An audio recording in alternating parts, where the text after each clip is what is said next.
grip Yes. for a weapon. So again, you have your angled grip, you have your canted iron sight. There's all of these cool little things. Then I saw earlier too that kind of brought to my attention. It said a potato grip. Yeah. So there's so many. And that wasn't in the goes E3 on. build. That wasn't in the E3 build, the potato grip. I didn't see that one there. And what the potato grip does basically allows you to come out of sprint with your gun a little bit faster. Yep. So that's awesome. The one I've been using a lot has been the stump grip, or the stub grip, which is a smaller grip, good for accuracy. But for a guy, I should probably end up using the potato grip because I like to hip fire a lot and use just sprint everywhere. I mean, I just run. I mean, I don't use. You are a run and gun player. I am a run and gun player. I'm reckless like that. This guy, not so much. When we played, I just want to point it out. When we played, I was destroying people. I was like 11. What was it? Like halfway in the game. You didn't even know what he was. 11-3. Because he's making so up good. stuff right now. It was so good. Corey was 0-4, and I'm like, whoa, Mr. PC guy. And we're playing on PCs, by the way. I'm like, whoa. 0-4. I wonder why. How is it that you're 0-4? ウストサーバに接続しました。 Because I was doing research, because I was diving down deep into the game and learning all of the different types of things that you can do with all of the guns. I mean, the list of guns that are in this game are insane. Just look at all the unlocks, look at all of the secondary things that you can do, all of the gadgets for each one of the classes, whether you're an assault or recon, support. I was going in and looking at every single point, and he's not good. It's just excuses. That's all I'm saying. So I'm actually the one that plays games, so.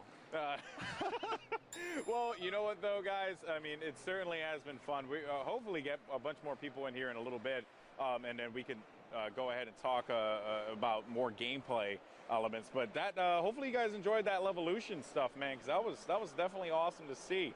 I mean, the way it changed the map is really cool. Because like Siege of Shanghai, I say Siege 5 times fast, I mess up, but Siege of Shanghai, when that building collapsed, it added the dust and it changed the way that you change your vision, right? But this time around, the building coming down, it's still the same kind of element though, right? Similar, I should say, except without dust, it's a rainstorm, right? And a rainstorm does affect like your scopes and all that too. Right. So it makes sniping a little bit more difficult, but not like Siege of Shanghai. So again, it's a different element to it. It's a completely new way to play the game, and mid-game too. So that definitely is a cool element that I think a lot of players are really, I guess, looking forward to diving deep into themselves. Yeah, so I think what we should be able to do here for just a moment, and I think we should take a quick break if that's possible, and then we can come back fresh, revitalized, and ready to go here for a new group, having 32 players on both teams, so 64 players plus 2 commanders. Hop in here and just get the chance to crack the game open again and just really get the chance to look at some gameplay. Yeah, I do agree with you, Corey. So with that said, let's go ahead and jump to a brief commercial break. When we come back, we're going to have plenty more action going on here at Gamescom 2013. I'm Alex Mendez. This is Corey Dunn. We will see you guys in a little bit.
How's it going, everyone? Welcome back to Gamescom 2013. Alex Mendez here with Corey Dunn once again, and we have some gameplay going on. So instead of us just sitting here talking and schmoozing and all that stuff like we like to do, let's just go ahead and hop into the action. What do you think, Corey? Let's go ahead. As right now we're already on board here with one of the pilots here. That's Bravo 12. Bravo 12 currently at 1-0. He's got picked up 1 kill so far. Basically the default right now. He's got the 20mm cannon, heat seekers, gyro stabilizer, and flares for countermeasures. Nice. So yeah, Bravo 12 wants to get some more first-person action in the for the Jets there. I know a lot of people are really stoked about checking that out. I'm actually looking on the Alpha side here to see what's going on. We have one guy who's actually 3-0 right now. He's doing pretty solid. He's using that Tunguska, which I now know how to pronounce it. Yeah. And he's destroying right now, running that assault class as well. So that should be pretty cool to watch. And but yeah, of course, on your screen, you got that. Oh, wait a minute, is he going after? He's trying to be able to take out the gunship. It's just, you know, you can cause as much damage as you want to. There probably isn't anyone up there either, though. That's the other thing you always have to kind of look at. Yeah, there is someone up there. Someone up there, Alpha 27. And he does it. He picked up 2. So actually, I think. Let's go ahead and look and see exactly how many he's got. Yeah, he's got 4 kills so far. So he's causing some damage right now. As right now you can see that the tickets are pretty close early in the game. Of course, only we're 9 minutes and 20 seconds into it, but that's also including the time for the players to get the chance to set up and get their classes set the way they would like. Yeah. So yeah. So again, we're still here with Bravo 12. Yeah, and he also has a UAV as well that's helping him out. So he's getting a good, you know, not UAV, but just that sonar or not sonar. I'm totally messing that one up there. As you could tell, I'm clearly not adept when it comes to military speak. I just know how to run. And, oh, no! Bro. Well, that's unfortunate. Yeah. Let's go ahead and find another good play here to look out for. Bravo 26. I think that's Bravo 26 right now is the play that you were talking about. It's currently sitting at 6-0 right now. Yep, he is. He's utilizing that SCAR, which is a default here, and hops right back in to regroup with his teammate in the DB-15. See if anyone's in the action. There is actually one player, Bravo 2. He's actually into. Never mind, he's dead. Bravo 21, he's in the thick of things. Then he died as well. The caster's curse, Corey, that's why I'm not on is in full effect right now. Not fair. There's a reason why Bravo 26 right now 6-0. Yeah, because because of the caster curse. I mean, I don't. Well, that's why I didn't hop on it.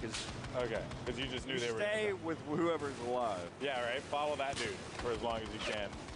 He is taking some shots though, and he runs away. Love that. Love that jet ski, man. Yeah, he hopped in the jet ski. It's awesome. Doing some donuts out in the ocean, and he's stuck. So, you know, I just got to figure out what I want to do here, you know. And now he finally has his plan of attack. So, yeah, for those of you that were kind of curious before at E3, you were kind of getting lost in the colors for which players play for which. And now you can see at the top of your screen that the Russians are blue and that the Chinese is orange. And he finally goes down. Of course, let's see what he ends up with. He's currently going to be 7-0, probably end up being 7-1 after his teammates won't be there to revive him. Yep, and so now we're actually going to be taking a look here at Bravo 19, who just picked up a kill himself. They're going to try and make their way over here to C. C, of course, it's a very hotly contested spot on the map. Obviously, it's in the middle, so you always expect that area to see a lot of action. But look here, there's going to be a couple players moving down the trenches, and Bravo 19 able to take him out, so that's going to be a good win for them. And they are able to secure C. So, and the other cool thing that Matros added into this that I'm really stoked about, besides just the colors and all that, is it's very clear as to who is controlling which capture point, right? It's always clear when you're playing it, but for the spectator view, it was like, okay, well, what's he, you know, which team has control of which? And this time around, if it's square and blue, it's for the Russians. If it's diamond and orange or gold, it is for the Chinese. So again, that just those little touches that make it so much easier for you guys to check out and watch as a spectator. Yeah, as right now we're still here with Bravo 19. Let's take a look and see where the action's happening right now. Looks like we've got Bravo 1 is trying to take over the shipwreck point here at E. So he's been able to neutralize it. Still looks like he's uncontested right now. To hop over here with Alpha 18 and see if Alpha 18 is actually going to have a plan of attack there for Bravo 1. Nope, yep. He's just focused on the drone that's out there in the distance. I'm trying to find Alpha 18 here. Where is he located right now? So Alpha 18 is in the jet right now. As we'll continue to look around here. Oh, he's in the jet. See where the battle is going on. Let's go and hop on board here with Alpha 20 and see if he can get something started here. Yeah, Alpha 20 actually was doing pretty well at the start of the game, but he ended up he was actually 2-0 at the start of the game. Unfortunately, just could not seem to get anything going. Now he's actually going to be in the helicopter, the Z-11W, going after that windmill there that will eventually lead that boat into going into sea. And there you can see the event happening once again as Alpha 20 and his crew are able to make that one happen. Let's figure out exactly where that. Bear with me here. So of course, we forgive you. It's one of my favorite perspectives of seeing all this happen is inside of the building. Oh yeah. Oh my God. Enjoying a nice little leisure day out here at the Firebase Island. Oh, wait a minute. Get out of there. Yep, and there you see it, right? Oh, man. You see the dynamic waves kind of pushing that boat away.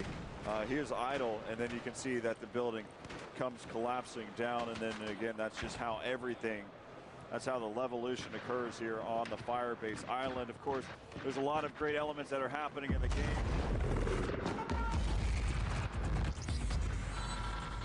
We are super proud about Battlefield 3 Premium. We have over 4 million members in that club. But now, we're taking it to the next level.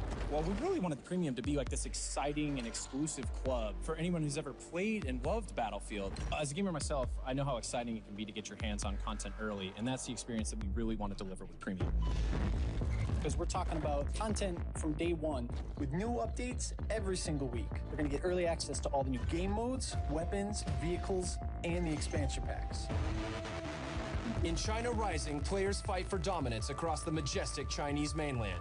Revisit 4 fan-favorite Battlefield 3 maps in Second Assault, now revolutionized with the power of Frostbite 3. Experience dynamic ocean combat and naval strike as the Chinese Armada takes the fight to the sea, while the U.S. strikes back with all-out urban warfare in Dragon's Teeth. And the war will reach its epic conclusion in Final Stand.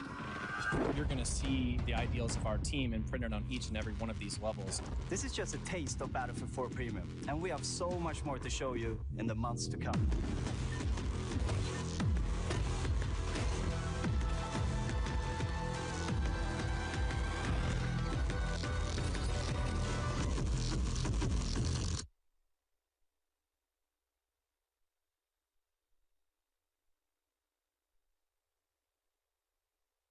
Frank Jabot, who is the president of the studios at Electronic Arts. How you doing, Frank? Good. How you doing? Doing great. I'm really excited to be here at Gamescom. We're checking out Battlefield. We're checking out everything that's going on. Right. If you could, for a second, just kind of tell us what you've seen, because I think you've seen a lot more of the show than the Battlefield booth here. Well, you know, actually I've been in interviews all day, but what I have seen has been really impressive. We've got lines around the block outside, around for Titanfall, for FIFA, Need for Speed. So, I mean, this is a great show for us, and our lineup is showing off great. Now, I think what's great about Gamescom, and this stream in particular, actually, is that it's a very global event. When we go to E3, it's very focused on North America and kind of what's happening there. But once we get to Gamescom, you have people from all over the world joining us. Right. And EA has almost a bigger presence here than it did at E3. The booth is massive. So can you talk a little bit about how EA is a global company and how it's important to us? Well, look, you know, the booth here is probably the same size as the Redwood Shores campus. So, I mean, it's that vast. If you really have to be here to see it. EA is a global company. I mean, we're one of the few companies out there that actually has, you know, our revenues and our products split across geographies pretty equally. You know, we got big businesses like Battlefield that appeal to global audiences, FIFA as well, and The Sims and so on. So, yeah, it's great getting here and seeing all the different folks from all over the world come together, play our games, and express that same love that we see for our stuff. What's really cool about this show that's different than E3, though, is that it's a consumer show. So at the end of this week, there's going to be hundreds of thousands of gamers coming through, and you can tell by the length of the line what's hot and what's not. And so that's a very exciting dynamic of this show, too. Now, have you actually gotten a chance to play Battlefield? Yeah, I have, actually. I've been playing the builds along the way, my different visits over to DICE, and played this one a little earlier. So how did you do? You know, a little mixed initially. Like any Battlefield map, you got to get the hang of it. But once I got the lay of the land, I was doing pretty good.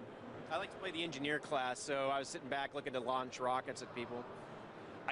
Engineering is the one class that I couldn't get a hang of, but I've actually noticed that in Battlefield 4, it's really critical because you can plant C4 on boats, so you just swim out to a boat and then blow it up and then get to go back. Yeah, that's what's awesome about Battlefield. It's the sandbox gameplay. It's the combination of things that you just don't expect or think about initially, but engineer's where it's at for me because you can take on vehicles and you still have a rifle that you can defend yourself in close quarters. I think what's also important with Battlefield, obviously the visuals. Like, Frostbite is just an amazing engine, and I love watching it. Whenever I want to show off my PC, I'll just boot up Battlefield. Can you speak a little bit towards Frostbite? Because I know that it's something that EA is heavily investing in and wants to bring to the forefront of technology. Yeah, look, we about 18 months ago, we made big investments in tech for Gen 4 with EA Sports Ignite and Frostbite. And it was critical, absolutely getting those off the ground and getting our game teams world-class development environments, and we've largely accomplished that. You know, what Frostbite 3 gives you out of the chute is just unbelievable. We now have over 2,000 developers at EA working on Frostbite games. It's now powering what BioWare's doing, what Visceral's doing. Everything across the board on the entertainment side of the business is going to be running off Frostbite. Just, you know, the sheer rendering power and the performance of Frostbite is world class. It's better than anything else out there. And the things that you get out of the box, like destructible environments, the animation system that we got from sports with Ant, it just comes together and it creates, you know, this toolkit for our developers to create world class experiences. And I just, when we dropped the skyscraper on people at E3, you know, I thought that was going to be impressive, but now we can crash a battleship into an island and then shoot machine guns off the top of it. The DICE guys just keep blowing people away. Yeah, I think that ship coming into the map is always devastating. For some reason, I always get caught in front of it. It's just hard to deal with. And it's just a great example of a better way to play the game, just having the map change over time and seeing all of this. So speaking a little bit towards Battlefield and kind of really the future of the company, are you excited for EA's holiday lineup? Are you excited for everything that we're about to go into? Look, we're about to execute the best transition in the history of the company. You know, going in on PS4 and Xbox One, we've got 6 incredible titles coming this Christmas, from NBA and Madden and FIFA to Need for Speed and Battlefield, of course, Peggle 2. But right around the corner from that is UFC, Titanfall, Garden Warfare from Plants vs. Zombies. And then we've got a whole bunch of new IP under development inside the studios that we haven't even announced yet. So these next 3 years on Gen 4 consoles is going to be awesome. You know, at the same time, our mobile business is just booming right now. Plants vs. Zombies 2 went out last week. It's hitting record numbers for us. So I feel really good about where the company's at, and we've got some really killer growth in front of us. Have you actually gotten to play Plants vs. Zombies 2 yet? Oh, absolutely. I played it when in development, so yeah. Yeah, great game. I think that we have a lot going here on the games label and the whole company as a whole. I'm really excited to see everything that all of the labels are doing. I think that we have a very great presence here, and I'm super excited to be a part of it. Do you have anything else that you want to shout out to all the Battlefield and EA fans out there? You know, you're going to be blown away by BF4. It's going to exceed your expectations, even if they're super high. It's an incredible piece of software. My handle is Daisy Cutter. Come collect my dog tags if you can. But I'm looking forward to playing a lot of Battlefield 4 this Christmas. All right, EA TV, go get Daisy Cutter. Go ahead and add them. Thank you guys very much, and thank you, Frank. Thank you.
How's it going, everyone? Welcome back to Gamescom 2013. Alex Mendez here, joined by Patrick Bach. Patrick, for those at home who just may not know, what do you do for EA and DICE? Well, my official title is Executive Producer for Battlefield 4, and I'm responsible for the team building Battlefield 4. So, yeah, He's the guy. Behind enemy lines. Yes, he's the guy. He's basically there saying, make the game, right? Like that? That's what No, that's not really how we run things, but I try to help people, give them what they need to build the best possible game. Yes. I, as seldom as possible, tell people what to do. Of course. No, I was merely just having some fun. But I know that DICE is an awesome studio. Yep. I've had a chance to talk with a lot of the DICE employees here, and they're all just super enthusiastic about Battlefield 4. So just, I guess, the general stuff, why don't you tell me about, in your perspective, the reception that everyone's been giving you on what you've shown here at Gamescom with Parasol Storm and the other game type and the premium packs, all that stuff. So in general, this is the day one. We've only been here for like half a day, almost a day now, and people have been super excited. I think we won 6 prizes already. We have X amount of nominations. Wow. Apparently people are picking up on it pretty fast. I've been in several interviews with press talking about the game. I think this time around, when we showed the game at E3, trying to explain what multiplayer was, people maybe were a bit skeptic about some of the new features, what have really changed, what's the evolution. Yeah. But now here at Gamescom, when we show the second map and what that does to the game, people are like, okay, I get it. I surrender. Yeah, it really has had in my opinion, from the people I've been talking to, it's like a positive impact toward Battlefield. It's a good change, a good addition. I personally enjoy it, and not just being a someone who's brought over here to talk about it. Like, I actually do enjoy the element that Levolution brings to Battlefield 4. So let's talk about Parasol Storm for a second. Let's talk about this map. Really nice map, really well designed, very different from Siege of Shanghai. Siege of Shanghai was a industrial, city with buildings this time around. Going back to the jungle, going to the islands and all that. So I guess, would you say that this is Battlefield's roots right here with these island-based gameplay? Absolutely. I think it's it's a homage to Battlefield 1942 with like island gameplay, naval warfare at its best, but also showing the diversity of what Battlefield 4 has. Showing Shanghai, super tight streets, fighting on the streets. It's helicopters, tanks, the whole shebang. Now we go out into the China Sea, showing off some proper naval warfare. Both like you said, the paradise look it has when it starts, and the completely stormy ocean as the weather is changing during the events of the map. I think it shows the width and the breadth of the game. Yeah, I do want to talk about the weather effects, right? Because that was something that a lot of people are like, oh my God, dynamic weather effects, that's crazy. And I do want to discuss that, because that certainly has been a point of conversation for a lot of people. I was actually just playing, and I was on my Wave Runner, right? I was driving around, trying to do my thing, and then the storm hit. The water got very, very fierce, and it changed just everything. Then it was like, then it became really fun to ride in the Wave Runner. But beyond that, though, it really is going to change, like the battleships and whatnot. Just like the ships that are the battle boats, the ones that are moving in with the cannons and all that. I guess when going into the development of that, how did you guys come to that perspective? Did you know that this was something that you wanted to do going into Battlefield 4? Absolutely. I think you're hitting something that we felt very keen on delivering, because you've never seen this in a multiplayer game before, where you have these waves that you can really ride.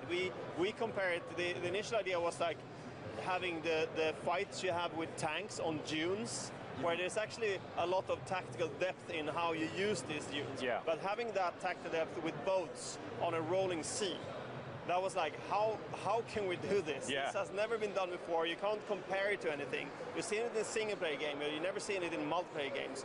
And getting to that point when the first day when we actually played it and felt like, wow, this is amazing. I never had this experience before.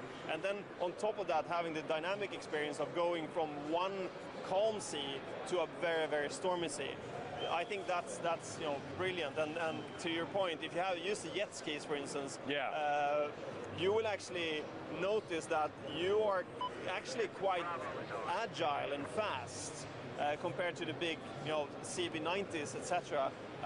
And you actually have a good chance of hiding in these waves. Yeah. So you feel quite powerful, like a small bee compared to the big bear hunting you. Yeah, you can really take really advantage. cool. Just take advantage of your surroundings. Yeah, and you add the dimension that is the element of the world. It's not only about how you use the vehicles or the weapons or the environment, it's actually how the environment changes around you. Yeah, yeah, and now in talking about the environment changing, Levolution, got to talk about it. The, the C capture point, right, which I'll go ahead and bring up the tabletop view here and zoom in. Right here, C, this area changes dramatically as soon as that ship, which we saw on the live stream, crashes right into the island. Yeah. And it also gives the commander another ability as well, which is to use that anti-air gun. Yes. So when developing this, right, in the first one we saw Commander had a great impact on the majority of the battlefield, right? Really took advantage of the UAVs and the gunships and all that stuff. But now you give him another tool, right? Something really different and unique, in my personal opinion, to Commander. I guess, why not give that control to the player? Why give it to Commander? What was that that plan with that? The idea is actually still to give some of the command back to the player, so you can actually, when you're in that area, and this is something we're discussing right now in the studio. So how do we utilize this the best? The game is not completely done. We're still looking into some details. We're actually looking into giving the player the ability to spot enemies like planes and stuff, to use that anti-air gun as well. So it's not only a tool for the commander, but we're still discussing it. So if people have feedback on it, please let us know. I think it's we want to build the best possible game, and we really want people to give us all their feedback on how to utilize this build. To us, the most important thing is still balancing the game. You want the game to be super balanced. You don't want to overpower the commanders. You don't want to overpower the players. But finding the perfect balance. But also, to your point, that control point is also very interesting from another standpoint, that the ship actually crashes into one of the buildings. That's right, bringing it down completely. The classic, what we call D2, Destruction 2.0, where you actually not only take down walls, you actually take down full buildings. And it changes that control point quite a bit. Much like we did with Siege of Shanghai, when you take down the skyscraper, you actually move a control point. You actually affect the way you play around the control points. And I think that adds a lot of dynamic depth to the map. Oh yeah, without a doubt. One of my favorite things to see in Battlefield 4, and especially with this map, has been how battles change over time. And when I was playing on C and that raid ended up happening, let's go ahead and bring up right here. I was playing over here. I was actually in this area right next to the building, right where my mouse cursor was. Boat comes crashing in, and I look at it and I'm like, oh my! Like it was like a set piece in a movie. It was probably like one of the coolest things, and I loved it. I thought that it was awesome, and it really just added a lot to it. Is that a plane that just flew by me? That was a plane. Sniper bullet. No, that was that guy right there, man. He's trying to get crafty with it. And of course, jets on this map too, which is really cool. And how are you guys? I guess when you added the jets into the game, we all knew that they were going to be in it, obviously. But I would have to ask you, how do you feel the overall feel of the jets are in Battlefield 4? Like, how is it? I guess. How should I say, in terms that make sense for viewers back at home? But I guess, how does it feel? Do you like just flying around and beating people up with a jet? To be honest, I like flying the jets, but I'm not that good at it. Neither People am I. take me down very fast. Even choppers hunt me down and kill me.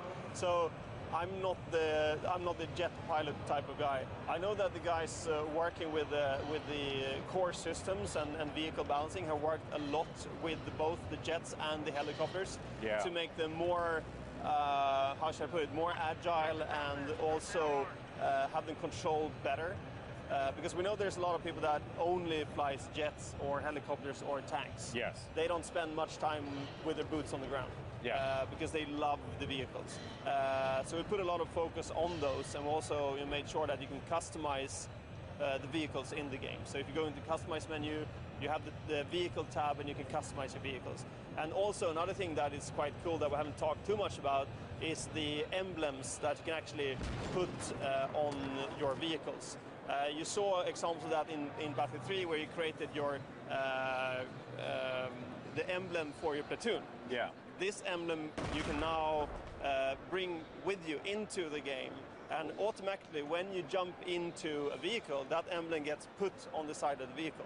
So you can see who is using that vehicle. So you get some kind of personality to the vehicle, which is very, very cool. That's awesome. It's like when you get in there and you see a jet in the air and it's like has like some crazy emblem. You know, oh, that guy's a good pilot. Yes. I've seen his emblem before. So that's really cool stuff. Well, Patrick, I want to thank you very much for your time. It was a pleasure. Of course, I'm sure that you have a lot to do here at Gamescom. It's been a busy day so far for EA and everyone here at the booth. But guys, we're going to jump to a quick commercial break. When we come back, we're going to have plenty more action here at the live stream. Do not go anywhere. Gamescom 2013. It is awesome. I'm Alex Mendez. This is Patrick. Once again, thank you for joining me. We will see you guys later.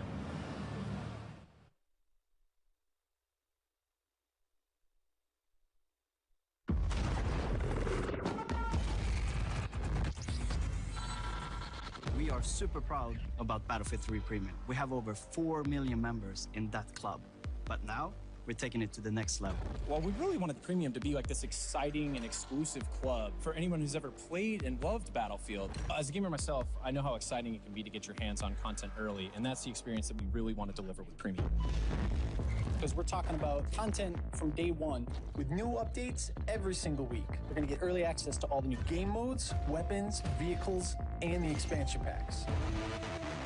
In China Rising, players fight for dominance across the majestic Chinese mainland. Revisit 4 fan-favorite Battlefield 3 maps in Second Assault, now revolutionized with the power of Frostbite 3. Experience dynamic ocean combat and naval strike as the Chinese Armada takes the fight to the sea, while the U.S. strikes back with all-out urban warfare in Dragon's Teeth. And the war will reach its epic conclusion in Final Stand. You're going to see the ideals of our team imprinted on each and every one of these levels. This is just a taste of Battlefield 4 Premium, and we have so much more to show you in the months to come.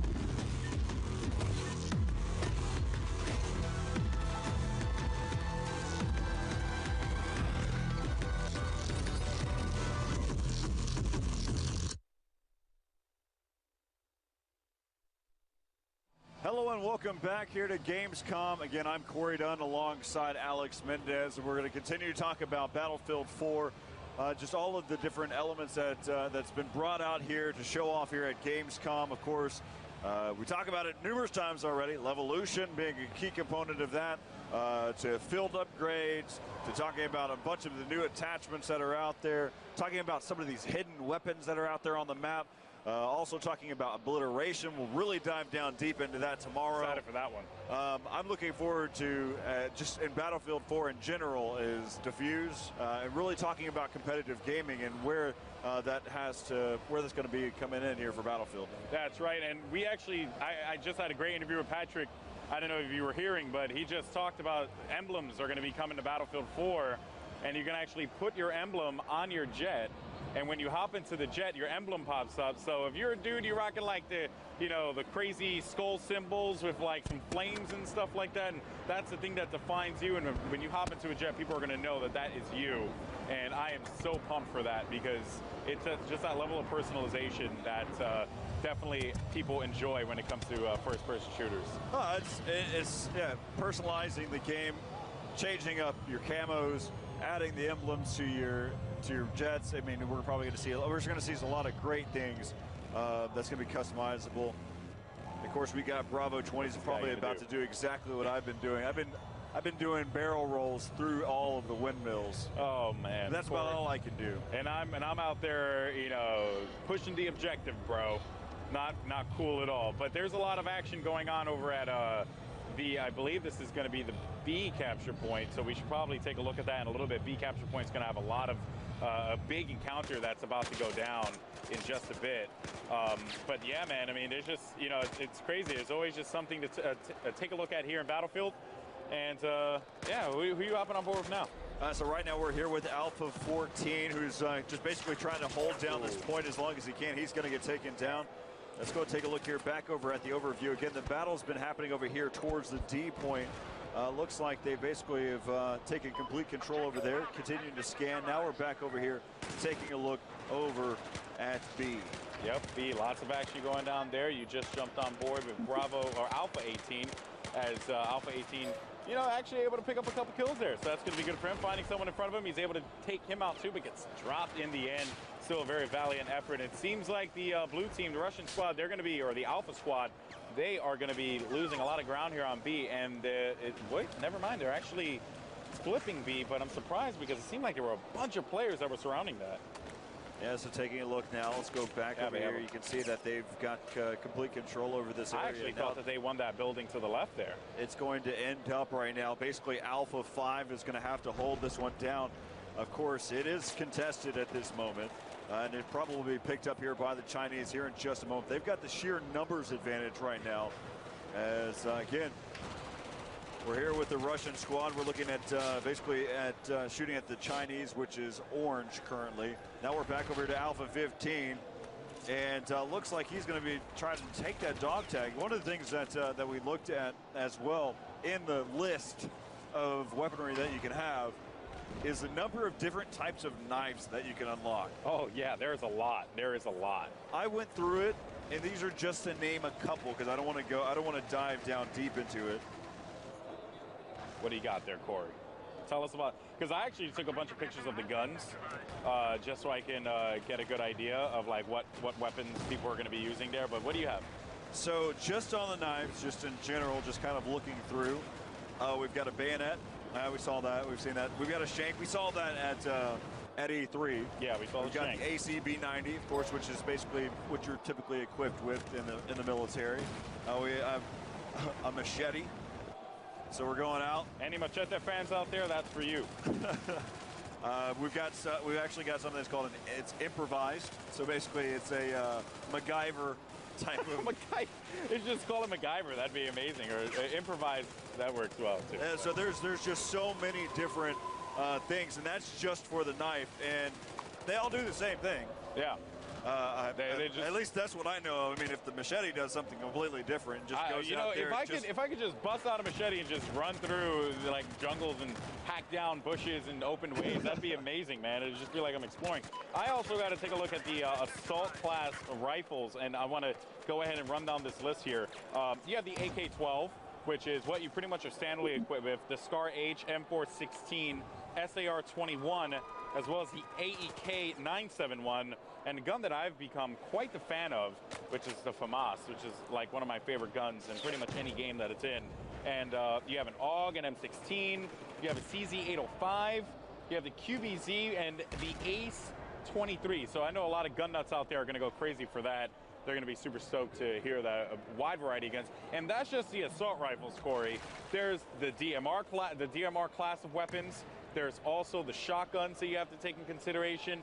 You have the bolt action guns too, the carbines, DMRs, and shotguns. So you have 4 different classes of guns here for the assault class. Well, with that being said too, I mean, even the scopes have categories as well. So if you're a recon class and you've got your sniper your preference, it even has, okay, well, close range scopes. It's got your medium range scopes and even your long range scopes. There's so many scopes to go through.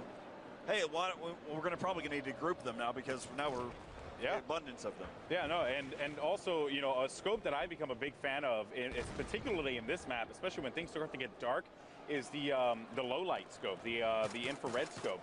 I have been using that pretty much exclusively on this map, and I have loved it.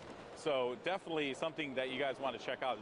Bunch of new scopes. We'll talk about those scopes as well as we play more and dive a bit deeper into the action and learn a little bit more here, because we're going to be here for 5 days. So there's just so much to talk about.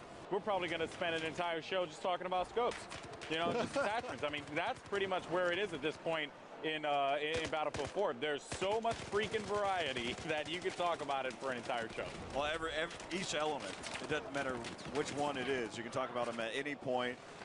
So right there you can see you know, one of the things that we learned there at E3 as well is some of the swimming aspects as well. So, I mean, you've got the waves make an impact, so you're trying to stay above the surface. It's difficult. Yeah, there's and the waves. So I actually spoke to you about this earlier. I was on the jet ski, and there you can actually see one of the infrared scopes, or the night vision, the night vision scopes. So there you get a good idea of what it is. The IRNV, the infrared night vision. There you go, right there. So there you see the scope. And actually finding a bunch of players around him, too. He ends up taking them out, whipping out that pistol. Always got to love the pistol whip, giving it to him. Yeah, way to go there. Bravo 17. And big score right now is actually Bravo 21. He's 16-3, Corey, tearing it up. And he is actually going to currently be sitting in that Z11W helicopter. So he's just chilling in the sky. We're at Bravo 21, high in the sky right now. That's awesome. I mean, we could just do the over voice, walkie-talkie voice for an entire show. That'd be fun too. I'm pretty sure people would dig that, Corey.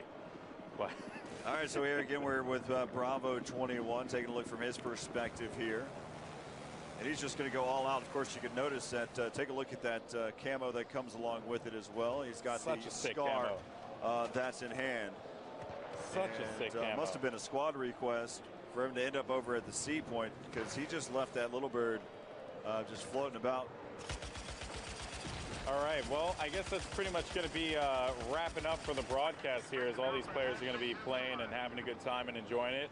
But, hopefully you guys had fun. And I would say that, there's so much to talk about with Battlefield 4. One day, obviously, is not enough. That's why we're going to be here for 5. And it's going to be a lot, guys. So brace for impact. Just like if you're sitting on the island, on Sea Island, and that boat's coming in, brace for impact. Brace for impact. It's going to be crazy. So, guys, it's been fun, but we'll be back tomorrow. But of course, there's still going to be a lot more going on here on the stream here for twitch.tv/EA or EADE. But here for Battlefield, if you missed anything, make sure you check out the restream, the rebroadcast. That will be showing off as well. And, hey, we've got 4 more days of this as well to talk about Battlefield 4 action. Make sure you head over to Reddit, r/Battlefield. We'll check that out, as well as any of the types of social media, and we'll keep connected with you to find out exactly what types of information that you want. For myself and Alex Mendez, we'll see you tomorrow right here from the Battlefield 4 stream as well.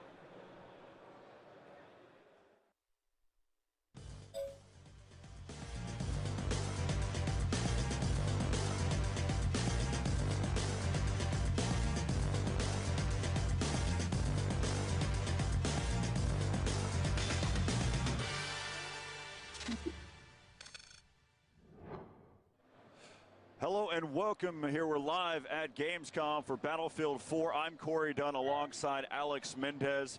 And we've got a lot to talk about, a lot of Battlefield 4 to cover, all the different aspects that have been brought out here for Gamescom, what we saw at E3. There's just a lot of different things to kind of dive deep into. Yeah, we're going to be checking out a new map as well here today. We're going to be checking out Paracel Storm, which is going to be awesome. Of course, watching some Conquest gameplay. And on top of that, we're going to be showing the new game type as well, Obliteration. That should be pretty fun. That'll be a little bit later, of course.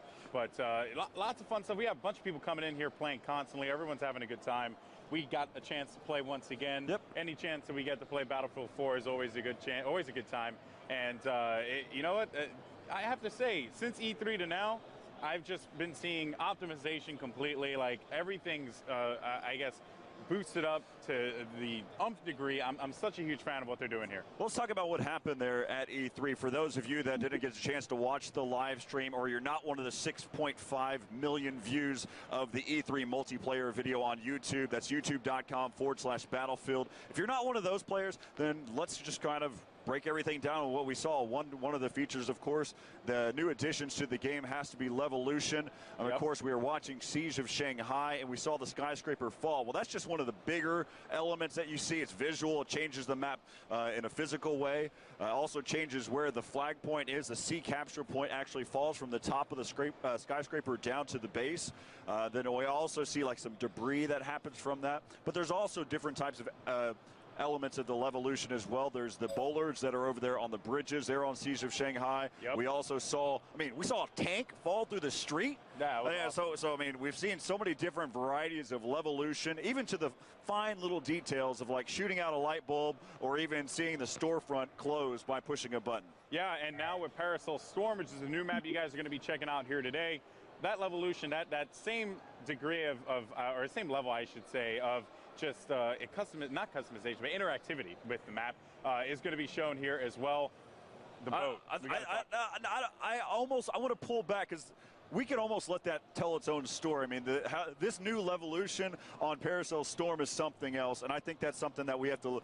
I think people want to see it first before we start to tell about it. I do agree. It's something awesome. It's during multiplayer. It's not single-player action. I think that's one of the hardest things to digest as a gamer is seeing something this huge change the game right there in front of you, and it's during multiplayer. That's right. And guys, once again, just like we did at E3, if you tuned in at the E3 stream where me and Corey had hosted there, we were very interactive with you guys. We were checking out Reddit, checking out our Twitters, trying to get as interactive as possible. That is going to happen once again. Actually started a thread on Reddit, so you guys are Battlefield in case you guys are not aware. And you can go on there. If you have anything that you want us to check out, any fine details, we will do that once again because we have the amazing glory of the spectator mode, and we have full control of it this time around, which is awesome. Yep. You're going to see some cool stuff there because, they have to tip my hat to Matros. He put some awesome additions to the spectator mode, and we're going to be checking that out in a little bit. Yeah, just kind of talking in terms of what we saw there at E3 for the spectator mode. Having the ability to see the tabletop. Here, this different perspective that we have right now. Also having the capability of being able to see the first-person view, and then, of course, your third-person view, and then even diving in to seeing the actual free cam. One of the cool things is we talked about it there with Daniel Matros there at E3 about having the capability of, taking everything away and having that cinematic value. It almost, sometimes you get lost in whether or not you're actually watching a competitive game or if it's just watching a movie trailer. That's right. So that's for you filmmakers out there. That if you guys want to, make some awesome it's for me too. I'm a big fan of it. I've seen different times where we'll see some really cool stuff happen. So yeah, and I love that they added that aspect of it. But Corey, if you bring back that HUD, just bring it back. You got to talk about some of the other things there. First and foremost, my favorite addition is right up top there. You can actually see where it says RU and CN for the Russian and Chinese forces. You can clearly see which color is which. And that was something that at the last live stream, everyone was talking about, like, it was a little bit confusing to tell which one was which, but that has actually been addressed this time around. And you can actually, tell who is going to be on the blue team and who's going to be on the orange team or the gold team. So there's been that variation as well. And right now we're actually taking a look here at Bravo 27.